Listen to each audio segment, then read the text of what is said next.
ሙስናና ብልሹ አሰራር ለሀገር እድገት ጸር እየሆነ የመጣና የህዝባችን የልማት ተጠቃሚነትና ፍትሃዊ የሀብት ክፍፍል ሚዛንን እያዛባ ያለ ለበርካታ ሀገራት ፈተና እየሆነ የመጣ መሆኑ ይገለጻል። እንደ ሀገር የኢትዮጵያ መንግስት ሀገራዊ ኢኮኖሚን ለማሳደግ ሙስናን ለመከላከል ትኩረት ሰጥቶ እየሰራ ቢሆንም በአገልግሎት ዘርፉ ያልተቀረፉ ችግሮች መኖራቸው ይታወቃል።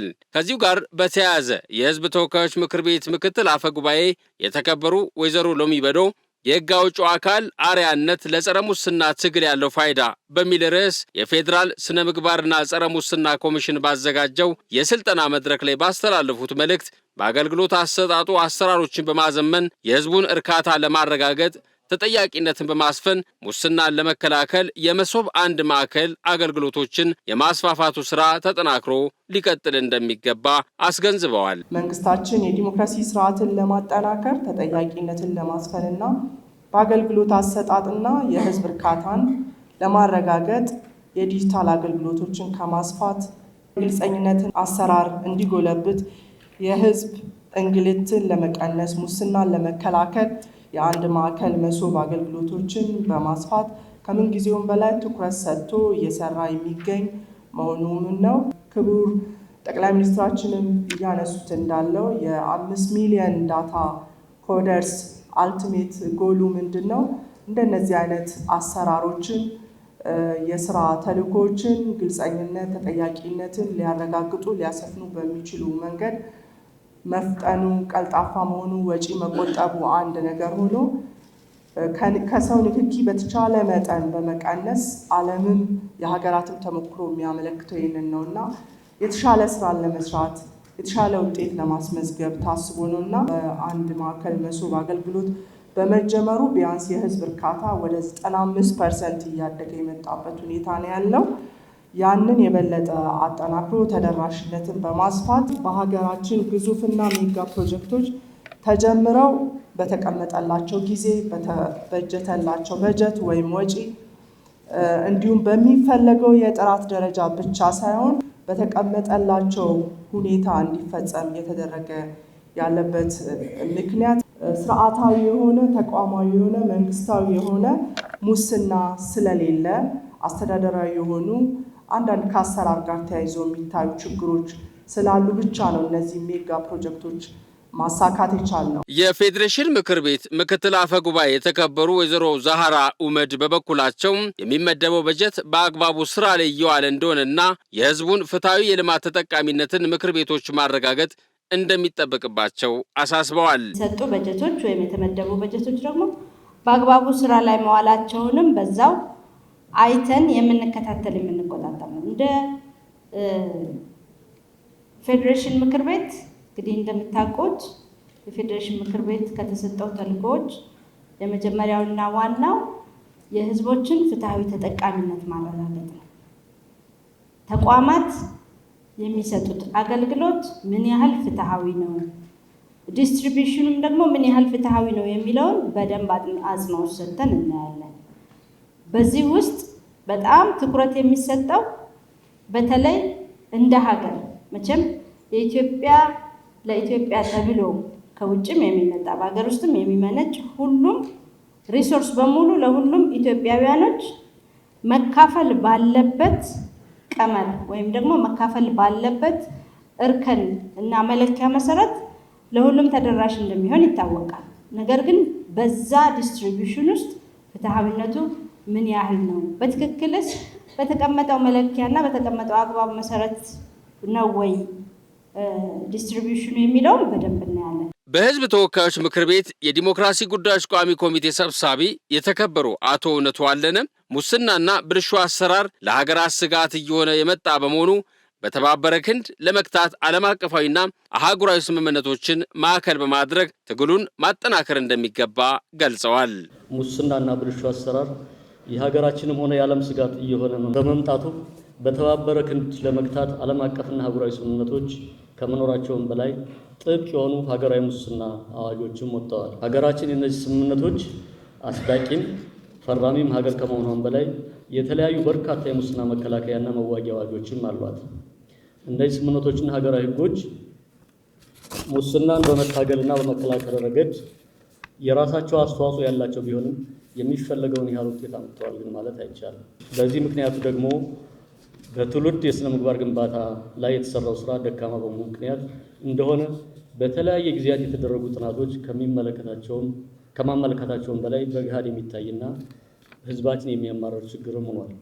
በሌላ በኩል ሙስና ከመፈጸሙ በፊት አስቀድሞ መከላከል የመሰለ አዋጭ መፍትሄ እንደሌለ የዘርፉ ምሁራን ይመክራሉ። በአሁኑ ወቅት በሀገራችን በመንግስት ደረጃ የሚታይ ግራንድ ኮራፕሽን ወይም ሲስተም ኮራፕሽን እንደሌለ ይታወቃል። ምክንያቱም ሙስና ለመፈጸም ተብሎ ወይም ታስቦ የወጣ ህግና አሰራር የለም። ይሁን እንጂ ህዝባችን የሚያማርሩ ከአገልግሎት፣ ከመሬት፣ ከግዥና ከግብር አሰባሰብ ወዘተ ጋር የተያያዙ የሙስና ድርጊቶች አሉ።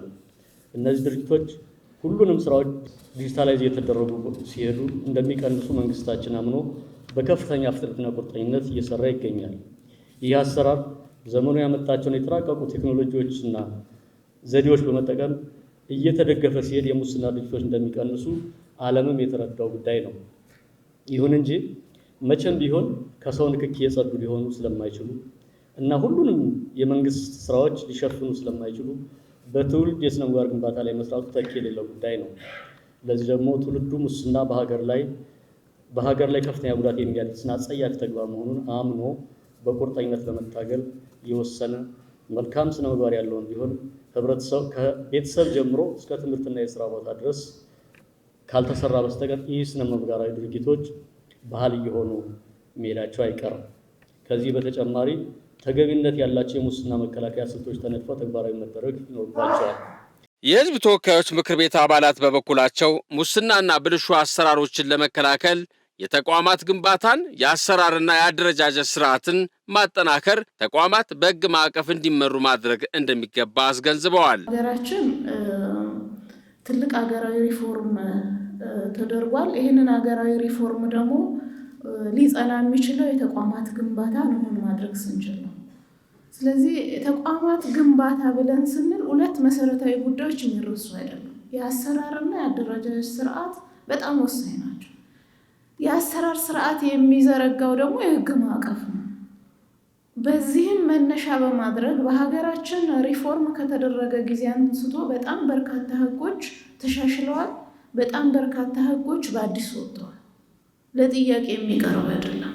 ኢቭን እኛ በነበረን ጊዜ የ5 ዓመት ቆይታ በጣም በርካታ ህጎች ለማሻሻል ሙከራ ተደርጓል። በአዲስ የወጡ ህጎች አሉ።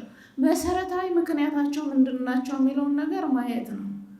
ከዚህ ቀደም በነበርንበት ሂደት ውስጥ በሀገራችን የነበሩ መሰረታዊ ችግሮች አሁን እየተወያየንበት ያለው ዛሬም ላይ ችግሩ ያለ እንደመሆኑ ሙስናን ከማጥፋት ወይም ከመቀነስ ጋር ተያይዞ ያሉ ጉዳዮች ናቸው። ስለዚህ ይሄንን ችግር ለመቅረፍ እንዲረዳ የተቋም አሰራር ለማዘመን የተቋማት አሰራር ከሙስናን በር የሚዘጉ ለማድረግ እንዲዘጉ ለማድረግ የሚያስችሉ ህጎችን ከማውጣት አንፃር ሰፊ ስራዎች ተሰርተዋል። በዚህ ሂደት ውስጥ ግን የሚንጠባጠቡ ነገሮች የሉም። ፍጹም ነበርን ብሎ ማለት ደግሞ አይቻልም። ሙስና በጣም ለሀገር ጠንቅ እንደሆነ፣ ለሰላም ጠንቅ እንደሆነ፣ ለሀገር እድገት ጠንቅ እንደሆነ፣ ለሀገረ መንግስትም ግንባታ ፈተና እንደሆነ ግልጽ ነው። የህዝብ እምነት ትረስት ያጣል ህዝብ በመንግስት ላይ ሙስና ሲፈጸም ማለት ነው። ችግሩን እንደ ሀገር በመሰረቱ እየለየን መሄድ ካሰብን ትልቅ ኦርጋናይዜሽን ትውልድ ላይ ነውና ትውልድን ከትምህርት ቤት ጀምሮ እየቀረጽን በየተቋማቶቹ አመለካከቱ ቀና የሆነ አስተሳሰቡ ቀና የሆነ ለአገልግሎቱ ራሱን ያዘጋጀ ለስነ ምግባሩ ራሱን ብቁ ሆኖ የተደራጀ ትውልድ እንዲመጣ ከተፈለገ ገና ከመሰረታዊ ትምህርት ጀምሮ እየተቀረጸ መምጣት አለበት። በዚህ ላይ የእምነት ተቋማቶቹ ማገዝ አለባቸው። እኛም ቅድም ብሔራዊ መዝሙር ስንዘምር ስብና ያልሻርን ብለን የምንዘምረው አለን ወይ? አሁን ስብና በጣም ብዙ ተሸርሽሮ እያለቀ ነው ያለውና ስብናችን እየወረደ ሲሄድ ቅድም የሚባለው ሙስና ምንም እንዳልሆነ የመውሰድ የሰውን የመጠቀም አላስፈላጊ ነገሮችን የማከናወን ምንም እንዳልሆነ የሚሰማው ትውልድ እየተፈጠረ ነው የሚሄደው። ይሄን እናንተ እንደ መሪ ተቋም ልትሆኑ ትችላላችሁ እንጂ ሁሉ ነገር ብቻችሁን የምትፈቱት ነገር የለም። ስለዚህ መፍታት ካለብን ሁላችንም በየደረጃ ከቤተሰብ ሃውስሆልድ ጀምሮ ከእምነት ተቋማት ጀምሮ ከትምህርት ተቋማት ጀምሮ ባለቤት ሆኖ ካምፔን ማድረግ አለብን ብዬ አስባለሁ። አመራራችን ራሱ ምን አይነት ነው? የመንግስት ህግና ስርዓትን ተከትሎ እየሰራ ነው ወይ? ምናልባት ገንዘብን ስንመለከተው እያንዳንዱ ተግባር ውስጥ እያንዳንዱ ድርጊት ውስጥ እያንዳንዱ የምንሰራቸው ስራዎች ውስጥ ከኋላ ያለው ፋይናንስ ነው። ይሄ ፋይናንስ እንጠቀም ደግሞ የፋይናንስ አሰራርና ስርዓትን ተከትሎ እየሰራ ነው ወይ ብለን ስንገመግመው በብዙ መንገድ ተጋላጭነቱ ግልጽ ነው። እንድንከታተል፣ እንድንጠይቅ፣ እንድንቆጣጠር ተጠያቂነት እንዲመጣ በሕገ መንግስቱ ተሰጥቶናል። በዛ ልክ እየተቆጣጠርናቸው ነው ወይ? ፓርላማውም እኛ ራሳችን የምናይበት አግባብ አለና በዚህ ልክ ብናይ ጥሩ ነው። በዓለም አቀፍ ግንኙነት የሚገኘው ድጋፍ ሁሉ አይነት ድጋፍ ማለት ነው። በውስጥ የተያዙ የታመቁ የማይታወቁ የማይገለጹ ነገሮች አሉና ትልቅ ጥንቃቄ ይጠይቃሉ ነው። ሲጀመር ፍሪላንስ የለም ነው የሚሉት። ይሄ በሰብአዊ መብት ይሰጥ በምን ይሰጥ የሚሰጠው እርዳታ በሙሉ ዝም ብለው ተጽዕኖ ለመፍጠር ካልሆነ በስተቀረ እንደው ተነስቶ በደግነት የሚሰጥ አይደለም ነው። ነገር ግን ከዚህ እኛ ነፃ መሆን እንችላለን ወይ ነው? አንችልም። ምንድነው የምናደርገው? ሁሉንም ከብሔራዊ ጥቅም አንጻር እያየን በብሔራዊ ጥቅማችን ላይ ሊመጣ የሚችለውን ተጽዕኖ እየቀነስ ባይዘው ሙሉ በሙሉ መከላከል አንችልም። ውሹድ ቢ ሪያሊስቲክ ተጽዕኖ እየቀነስን መሄድ ነው የሚቻለው ማለት ነው። በህዝብ ጥቅም ላይ የሚደራደር የምክር ቤት አባል የለንም። ሄደንም ጭምር እንደውም ታችኛው መዋቅር ላይ አሁን ላይ አንደርስታንድ እየተደራረግን የምክር ቤት አባላት የሚመጡት ህዝብን አወያይቶ የህዝብ የመልካም አስተዳደር የሆኑ ችግሮች እንዲፈቱ አጽንኦት ሰጥቶ እንደሚሰራ ስለተረዱ በደንብ መድረኮችን የማመቻቸት ህዝቡ እንድናገኘው እድል የመፍጠር ነው። ከዛ በፊት ግን የነበረው ልክ ፎልስ ፋይንደር እንደሆንን እነሱን ለማጋለጥ እነሱን ለማሳጣት እንደምንመጣ ነበር በመጀመሪያዎቹ ዓመታት የሚረዱት። ግን ደግሞ እየቆየ ስንሄድ በደንብ ያሉትን ችግሮች ህዝቡ ነቅሶ ሲያወጣ እኛም በግብረ መልስ ለእነሱ ስንሰጥ እንዲፈቱ ስንከታተል መተማመኖች እየጨመሩና ስራዎች በተገቢው እየሄዱበት ያለ ሁኔታ ነው ያለው። ካታጎራይዝ ሲደረጉ ሙስና፣ ዝቅተኛ፣ ከፍተኛ፣ ፖለቲካል፣ ስርዓታዊ ተብለው ከዚህም የተለየ ሌላ አግባብ ልንፈርጃቸው ወይም ልንበይናቸው እንደምንችል ስርዓታዊ የሆነ ኮራፕሽን የለም፣ ፖለቲካል ኮራፕሽንም የለም። ምክንያቱም ኤክስፔሪየንሱ አለን፣ እናውቃለን። ፖለቲካል ኮራፕሽን የትኛው ነው የሚለውን ነገር በእኛ ሀገር ኮንቴክስትም ህገ መንግስታዊ የሆኑ ነገሮች ራሱ ፖለቲካል ኢንተርፕሪቴሽን ተሰጥቷቸው ኮራፕትድ እንዲሆን ተደርጎ የቆየበትን እና ይሄ የለውጥ መንግስት ደግሞ ያስተካከለበት ሁኔታ ስላለ ነው። ነገር ግን በእኛ እንደ ገቢው መጠን እንደ ማህበረሰቡ የኑሮ ደረጃ ዝቅተኛና ከፍተኛ ብለን ካታጎራይዝ ያደረግናቸው ሪሊ ተቀምጠዋል። ከውል አስተዳደር ከመሳሰሉት ጋር የተቀመጡትና በጣም ከፍተኛ የሆኑ ለውጦችን የሚያመጡ ነገሮች ናቸው። ነገር ግን አሁን በፐብሊክ ሰርቪሱ ጋር የሚታዩት አገርንም የሚጎዳ በተለይ ከገቢ ጋራ የተያያዙት ገቢውን ለመሰወር ወይም ገቢው ይህን ያህል ተጥሎብሃል ብሎ አንድ ባለሙያ አንድ ኤክስፐርት ለሱ አገር ልታገኘው ከምትችለው ገቢ እንደውም የሚልቅ ኮራፕትድ በሆነ ሁኔታ ወስዶ እሱ ግን ለመንግስት የሚያገኘውን ገቢም እንትን እያለ ያለበት ሁኔታ ስላለ እንደው ዲማርክድ አድርገን በእኛ ሀገር ኮንቴክስት ይሄኛው ከፍተኛ ውስጥ ነው፣ ይሄኛው ዝቅተኛ ውስጥ ነው ብለን ካታጎራይዝ ማድረግ እንችላለን ወይ? ጸረ ሙስና ትግል እየተባለ የሚሰሩ ስራዎች አሉ። አሁን ግን ማን ምን ከማን ይጠበቃል፣ ምን ላይስ ነው የሚሰራው ተብሎ ለምሳሌ አሁን ምክር ቤቱ አርአያ እንዲሆን ከተፈለገ አርአያ ከሆነ አምባሳደር ከሆነ ከሱ የሚነሱ ብዙ ስራዎች ላይ ደግሞ ለውጥ እንዲኖራቸው ያደርጋል። ስለዚህ ምክር ቤት አምባሳደር ለመባል የሚያስችል የአርአያነት ስራ እንዲሰራ ከህግ አወጣጥን ከክትትልና ቁጥጥር ከውክልና ስራ ላይ ያገናኛችሁት ነገር ተገቢ ነው። ሌላውም ስራ አስፈጻሚው ላይም የፈጻሚው አካል ላይም ሲሄድ ጠቅ የሚያደርገው ነገር መኖር አለበት እንጂ በጅምላ ጸረ ሙስና እየተባለ ቢዘመር ለውጥ አይመጣም። አሁን ለውጥ የማምጫ መንገድ የያዛችሁ መሰለኝ። ወደ ትምህርት ቤት ሲኬድ እንዴት እንደሚሆን፣ ወደ መሬት አስተዳደር ሲሄድ ምን እንደሚሆን እንዲያውም ምሳሌዎች እየተቀመጡ እንደ መርፌ ጠቅ አድርጎት የሚሰቀቅ ትውልድ እንዲሆን የማድረግ ጉዳይ ነው። ስለዚህ ከጅምላ ወጥቶ እንደዚህ ማድረጋችሁ እኔ አፕሪሼት ነው የማደርገው። መቀጠል አለባችሁ። ሌላውም ግንዛቤ ፈጠራ ላይ የምትሰሯቸው በሚዲያ ላይ የምናያቸው ነገሮችን በጣም ጥሩ ነገሮች ናቸው። የሙስና ስጋትና ተጋላጭነትን በተመለከተ ከኛ ሀገር ኮንቴክስት እዚህ ጋር ብዙ ትልቅ ክፍተት ያለ አይመስለኝም። ምክንያቱም አብዛኛውን በምክር ቤት የሚጸድቁ ህጎች በስራ አስፈጻሚ አልቀው ነው የሚመጡት ወደኛ። ኦልሞስት ካለቁ በኋላ እንድናጸድቅ ብቻ ነው ወደ ምክር ቤቱ የሚልኩት። ወደ ምክር ቤት ከመጣ በኋላ ወደ ቋሚ ኮሚቴዎች ይመራል። አክቹዋሊ ቋሚ ኮሚቴዎች የቀረበውን አዋጅም ሊሆን ይችላል ሌሎችን ነገሮች በደንብ ይመረምሩታል፣ ያዩታል።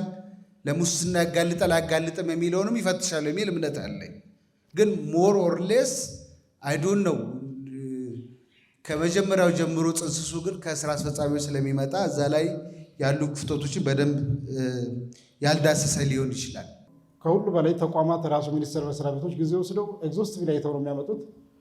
ከዛ በላይ ደግሞ ምክር ቤቱ በጣም ሰፊ የሆነ ጊዜና ውይይት ምክክር እየተደረገ ኢቭን ከተቋማት በኩል የሚመጡ አንዳንድ ጉዳዮችንም ጭምር እየቀነሰ ከሀገራዊ ጥቅም እና ከህዝብ ጥቅም አንጻር ኮሬክት እያደረገ እየሄደ ነው ያለው እና በጣም ጥሩ የሚባል በተለይ በዛ 5 ዓመት በጣም ሰፊ የሆኑ ለውጡን ሊያግዙ የሚችሉ እንደ አይነት ብልሹ አሰራሮችን ሊከለክሉ የሚችሉ እና ወደ ዲጂታላይዝድ ወደ ሆነው ነገር ልንመጣ በሚያስችል መንገድ እየሄደ ያለ ምክር ቤት ነው። በዛ ላይ ህጎች እየወጡ ነው። ሂሬ እንደዚህ የሚጎሉ ነገሮች እንኳን ካሉ እንደ አይነት ስልጠናዎችን እየተወሰደ እየተሞላ ይሄዳል ብዬ አስባለሁ። ከህግ አወጣጥ አንጻር ጥሩ ነው ለማለት ነው። በአንድም ይሁን በሌላ ምክር ቤቱ የሚያወጣቸው ህጎች ህዝብን ለመጥቀም ነው። አብዛኛውን የሀገራችን ህዝብ ታሳቢ ያደረጉ ህጎች እናወጣለን። በሂደቱ ክፍተቶች ይኖራሉ። ከችግሩ ለመውጣት ቅድም ሲነሳ እንደነበረው ስጋቶቹን ለማስወገድ በአሳማኝ ማረጋገጫ፣ በሰፊ ምክክር፣ ጠንከር ባለ ግልጸኝነት መሄድ እንዳለብን ደንቦችን፣ መመሪያዎችን እየተከታተሉ አድሬስ በማድረግ ረገድ እኛ ጋር የሚጎል ነገር ከሌለ በቀር በአሰራር የሚገጥመን ዲፎልት አለ ብዬ አልወስድም በግሌና የምናወጣቸው ህጎችም ለሁሉም ህዝብ በሚጠቅም እንደሆነ በዛ አግባብ ቢወሰድ ጥሩ ነው ብዬ አስባለሁ። ኢትዮጵያን ከሙስና ነፃ ማድረግ የሚል ቪዥን አስቀምጣችኋል። ያለ ስንት ዓመት ነው የሚቆየው? እስካሁን ስለምን ነፃ አልሆነም? ካልሆነ ችግር አለ ማለት ነው። እሱ ላይ ትንሽ ጠንከር አድርገን ብንነጋገርና ብንተጋገዝ ጥሩ ነው። ጥራቱን ያልጠበቀ ነገር ወደ ሀገር ማስገባት ያለ ህብረተሰቡ እንዲጠቀም ማድረግ ሙስና ነው። ስለዚህ ቀጥተኛ በህዝቡ ላይ ጉዳት ያደርሳል፣ ሀገርንም ይጎዳል። ስለዚህ ምንድነው ለዚህ መድኃኒት ሂደት ነው፣ ፕሮሰስ መፍጠር ጥሩ ነው ብዬ ነው የማስበው። የፌዴራል ስነ ምግባርና ጸረ ሙስና ኮሚሽን ኮሚሽነር ዶክተር ሳሙኤል ኡርቃቶ ምክር ቤቶች ድርብ ኃላፊነት ያላቸው በመሆኑ ለሀገርና ለህዝብ ጥቅም ሲባል ሙስናና ብልሹ አሰራሮችን ከመከላከል አንጻር ሚናቸውን በአግባቡ መወጣት እንደሚጠበቅባቸው ገልጸዋል። አጠቃላይ የጸረ ሙስና ትግል ተልዕኮ ተኮር እንዲሆን ነው እኛ የምንፈልገው። ተልዕኮ ተኮር እንዲሆን ስንፈልግ በዋናነት ምክር ቤቶቹ ሁለቱ መጀመሪያ ራሳቸው አርአያ መሆን አለባቸው ነው። መጀመሪያ ራሳቸው አርአያ መሆን አለባቸው። ድርብ ኃላፊነት አለባቸው ምክር ቤቶቹ። አንድም አስፈጻሚውን ይቆጣጠራሉ፣ ሁለትም ወይም አንደኛው በራሳቸው ስራቸው ሙስና እንዳይኖር መከላከል ነው። ራሳቸው አርአያ ከሆኑ ደግሞ ተቆጣጣሪ ስለሆኑ ሌሎችንም ንጹህ በሆነ መልኩ፣ ነፃ በሆነ መልኩ፣ ገለልተኛ በሆነ መልኩ ለሀገር ጥቅም፣ ለህዝብ ጥቅም የሚቆሙ ይሆናል የሚል ነው። በጣም ከባድ ነው።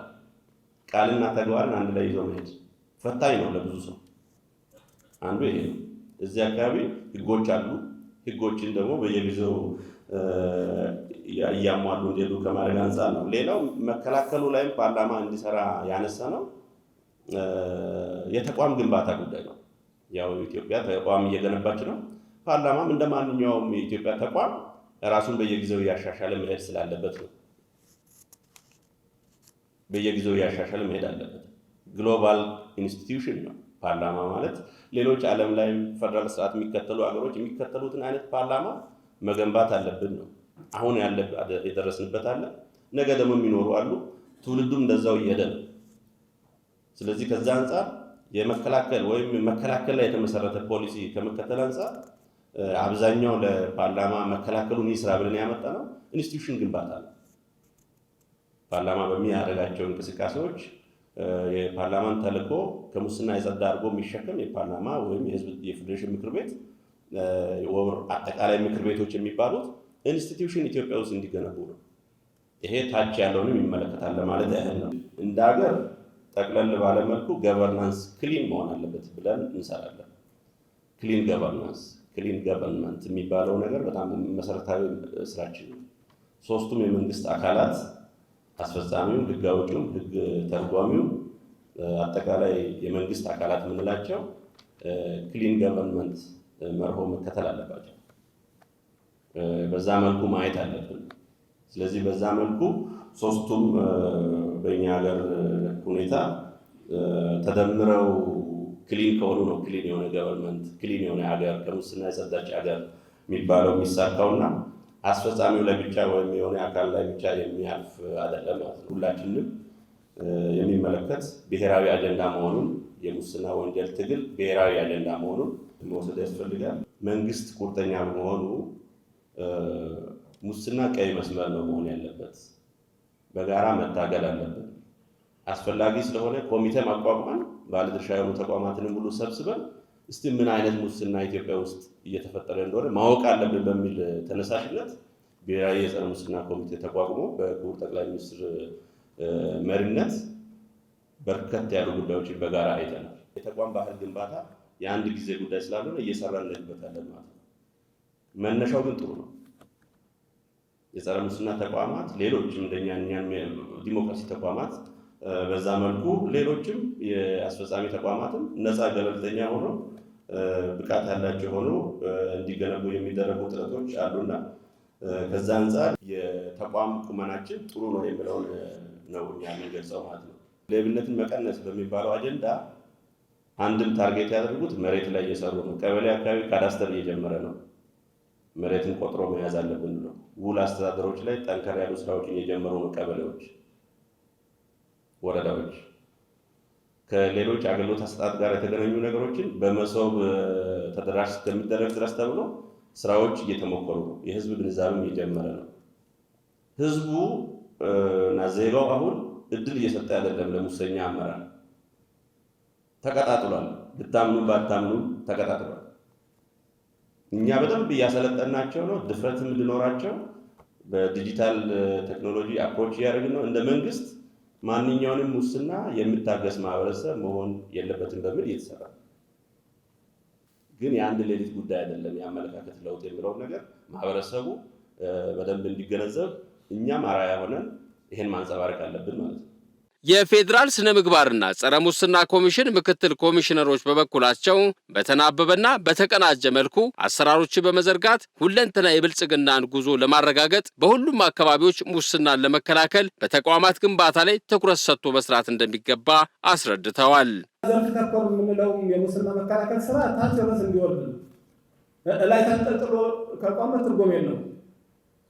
ሁለንተናዊ ብልጽግና ማረጋገጥ የምንችለው ከታች እስከ ላይ ወደ ሁሉም አቅጣጫ ስንሄድ ነውና በዚህ በኩል የተጀመሩ ስራዎች መልካም ናቸው። የገዢው ፓርቲ አሁን የሚከተላቸው ፕሪንሲፕሎች አሉ።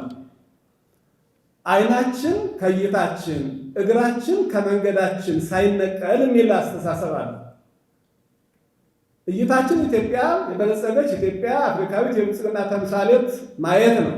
ያለ ማሰካት ግን ጉዟችን ሳይነቀል ነው። ክትትሉ ሳይነቀል ክትትል ማድረግ መሬት ላይ ያለው ነውትና በጊዜ በወጪ በጥራት አገልግሎት አሰጣጥ ስታንዳርድ አዘጋጅታ አገልግል ነው። ስታንዳርዱ ይሄ ነው። ማንም ቢመጣ ሁሉንም እኩል ትሪት ማለት ያላደረገ መሪ ያ ተቋም የሚመጥነው አይደለም ማለት ነው። ስለዚህ የሁሉም ርብርብ ካለ የምንፈልገውን ነገር ማሳካት እንችላለንና በዛ መንገድ መታየት አለበት የሚለው ነገር ነው በደንብ ቢታይ ነው። ሶስቱ አካላት መንግስት ባስቀመጠው አቅጣጫ በተናበበና በተቀናጀ ፍትህን ሊያሳልጥ በሚችል መልኩ እንዲሰራ ነው የሚፈለገው እንጂ የፌደራል ስነ ምግባርና ጸረ ሙስና ኮሚሽን የመክሰስንም የመመርመርንም ስልጣን ወደ ራሱ ለማምጣት አይደለም። ግልጽ የሆነ አሰራር ተዘርግቶ ቼክ እንደ ጠንከር ያለ ቼክ እንደ ባላንስ ጥቆማዎችን እንቀበላለን። ጥቆማዎችን የሙስና ወንጀል ያለው ከሆነ ወደ መመርመር ስልጣን ላለው ይላካል። እሱ ደግሞ ወደ መክሰስ ወደሚለው ወደሚችለው ይልካልና በዚህ በሶስቱ ተቋማት መካከል ጠንካራ ግንኙነት የህዝብን ፍትህ ጥማት ሊመልስ በሚችል መልኩ በተናበበና በተቀናጀ እንዲሰራ ነው የሚፈለገውና ያ ውጤት ሊያመጣ ይችላል። ግን በአሰራር ክፍተቶች እነዚህ እየሆኑ ስላልሆነ እሱ ላይ ነው በደንብ መሰራት ያለበት እንጂ ወደዚህ ቢመጣ ኮሚሽኑ በዛ ቁመና ላይ አይደለም ያለው። ትልቁ ውጤትም ሊያመጣ የሚችለው ሶስቱ ኃላፊነታቸውን በአግባቡ መወጣት የሚያስችላቸውን አቅጣጫ ቢከተሉ የተሻለ ሊሆን ይችላል ነው። ሙስናን ለመከላከል በትውልድና በተቋማት ግንባታ ላይ ትኩረት አድርጎ መስራት እንደሚገባ የምክር ቤት አባላት አሳስበዋል።